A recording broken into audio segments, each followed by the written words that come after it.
6월 3일 말씀 묵상하겠습니다. 함께 기도하겠습니다. 하나님, 우리가 하나님만이 우리의 삶의 진정한 왕이시며 주권자 되심을 인정하게 하여 주시옵소서. 그래서 우리의 삶에서 날마다 승리와 형통함을 경험하게 하여 주시옵소서. 예수님 이름으로 기도했습니다. 아멘. 오늘의 말씀은 사무엘상 17장 1절부터 23절까지의 말씀입니다. 말씀을 함께 살펴보시기 전에 개인적으로 말씀을 꼭 읽으시고 묵상하는 시간 가지시기 바랍니다. 17장 1절입니다. 블레셋 사람들이 그들의 군대를 모으고 싸우고자 하여 유다에 속한 소고에 모여 소고와 아세가 사이에 에베스다밈에 진침해 사울과 이스라엘 사람들이 모여서 엘라 골짜기에 진치고 블레셋 사람들을 대하여 전열을 벌였으니 블레셋 사람들은 이쪽 산에 섰고 이스라엘은 저쪽 산에 섰고 그 사이에는 골짜기가 있었더라 라는 말씀으로 시작하고 있습니다.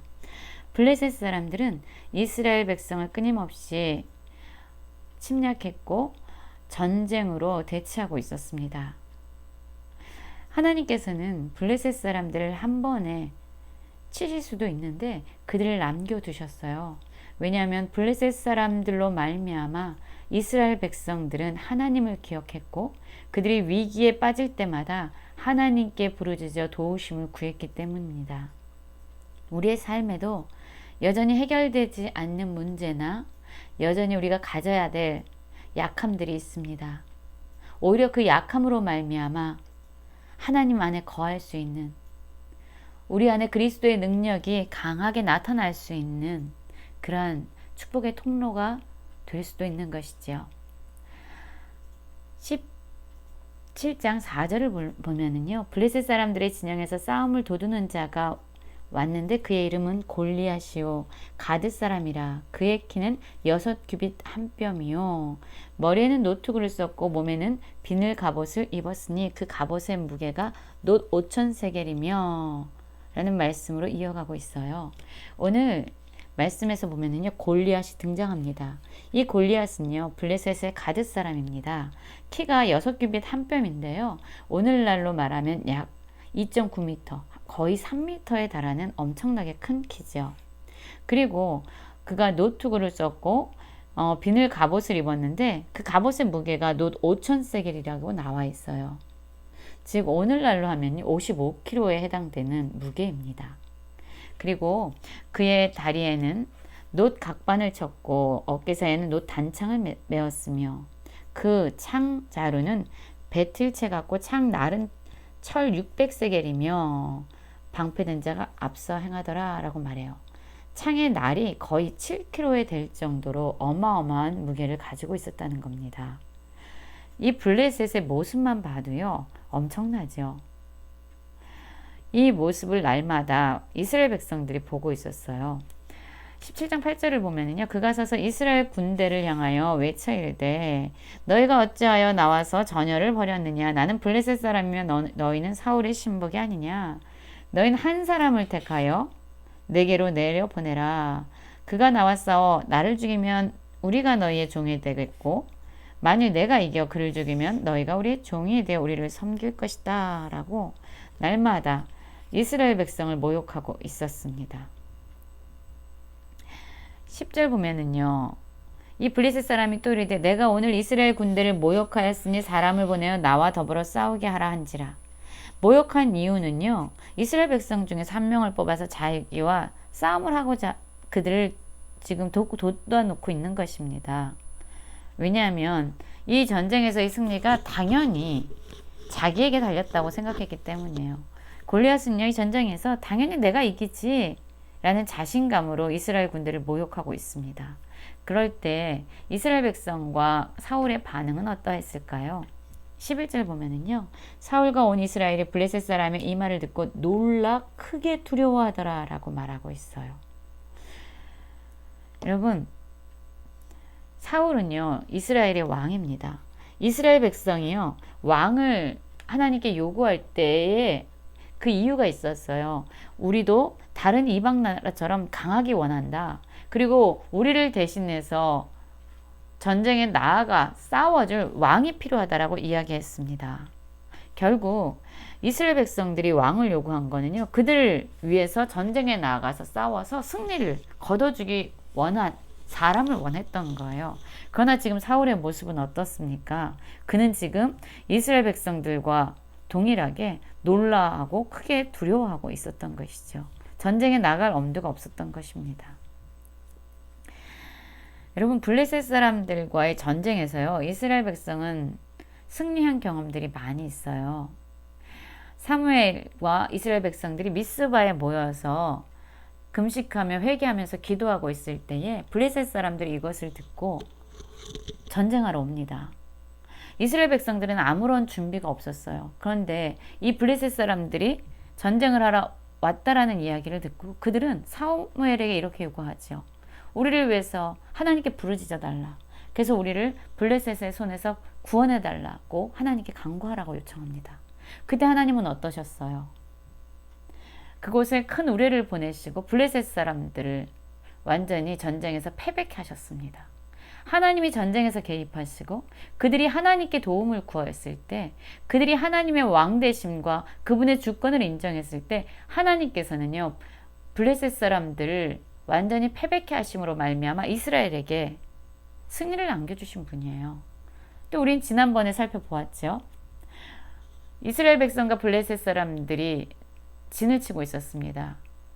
그때 블레셋 사람들이 어마어마한 숫자가 모였어요. 그런데 이 모습을 보고 이스라엘 백성들이 너무나도 두려워서 요단강 건너편으로 도망을 가고 은밀한 곳에 숨어들고 이렇게 두려워했습니다. 그런데 그 중에서 요나단, 사울의 아들 요나단이요, 여호와의 구원은 사람의 많고 적음에 있지 않다라고 믿음을 가지고 블레셋 진영으로 나아갔고 그 전쟁에서 하나님은 놀라운 승리를 주셨습니다. 요나단의 승리를 보면서 숨어 있었던 이스라엘 백성들이 다 나와서 오히려 한마음이 돼서 블레셋 사람들을 쳐서 또한 승리를 거머쥐게 되죠. 여러분, 블레셋과의 이스라엘 백성의 전쟁에서는요, 인간의 관점에서 보면은요, 항상 이스라엘 백성이 질 수밖에 없었어요. 그들은 철기 문화를 가지고 있었고요. 전쟁에 동참하는 사람들도 어마어마했습니다. 오늘도 그런 모습이 있잖아요. 엄청난 골리앗이요, 지금 이스라엘 군대를 모욕하고 있지 않습니까? 항상 이런 상황 가운데 있었어요. 그런데 그때마다 그들은 하나님께 부르짖었고, 또한 모든 사람들이 두려움 가운데 떨고 있을지라도 그 중에 믿음 있는 자가 하나님을 신뢰하면서 전쟁에 나아갔습니다. 그때 하나님은 이들에게 놀라운 전쟁의 승리를 안겨주셨습니다. 지금도 동일한 상황이에요. 그런데 지금 이 상황 가운데 어떤 사람도, 어떤 이스라엘 백성도 한 명도 이스라엘 군대를 모욕하고 하나님을 모욕하는 골리앗 앞에 서서 믿음을 선포하고 있지 못합니다. 그들은 하나같이 두려워하고 놀라하고 있어요. 하나님을 기억하지 못하고 있습니다. 여러분, 우리의 인생의 전쟁에서의 승리는요, 우리의 지식이 많은가? 우리의 능력이 많은가? 우리가 가진 소유가 많은가? 우리의 자녀가 잘 나가고 있는가에 있지 않다는 거죠.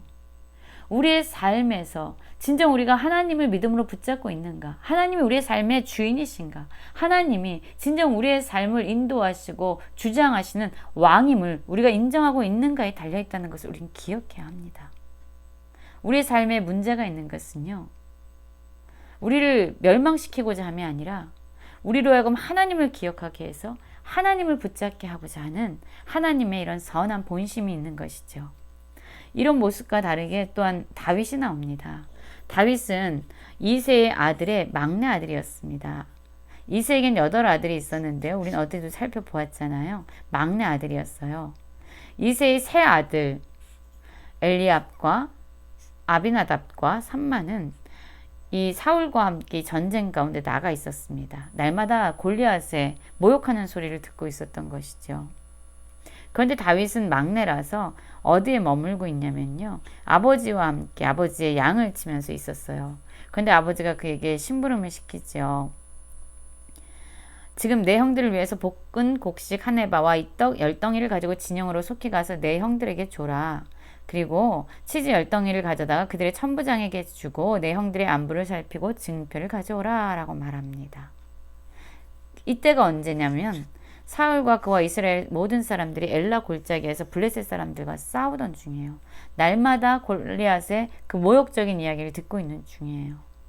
근데 다윗은 지금 아버지의 이 말씀, 명령을 따라서 아침 일찍 일어나서 양을 양지키는 자에게 맡기고 이새가 명령한 대로 진영으로 나아갑니다. 여러분, 이 다윗은요, 사무엘에게 다음 왕으로 세워질 자다라고 기름 부음을 받은 자였습니다. 그런데 그러한 약속을 받았음에도 불구하고 다윗의 형편은 나아지지 않았어요. 사람들은 너가 다음에 왕이 될 자야 라고 그에게 엄청난 경의를 표하는 것도 아니고 그는 여전히 일상의 삶을 살아가고 있습니다. 여전히 양을 치고 있고요. 여전히 막내 아들로서 아버지의 명령에 순종하고 있습니다. 사람들이 인정하는 소리가 들리고 우리가 높아진다고 해서 우리는 갑자기 변화되는 사람들이 아니에요. 우리는 여전히 일상의 삶을 살아가야 되고 여전히 주어진 일을 하나님 앞에서 성실함으로 해내야 합니다. 오늘 말씀을 보면서 우리의 삶의 진정한 주인은 누구인가? 우리는 언제 승리하는가? 우리는 여전히 일상의 삶에서 하나님의 부르심을 따라 성실함으로 하루하루를 살아가고 있는가 돌아보는 모든 성도님들 되시길 간절히 기도합니다.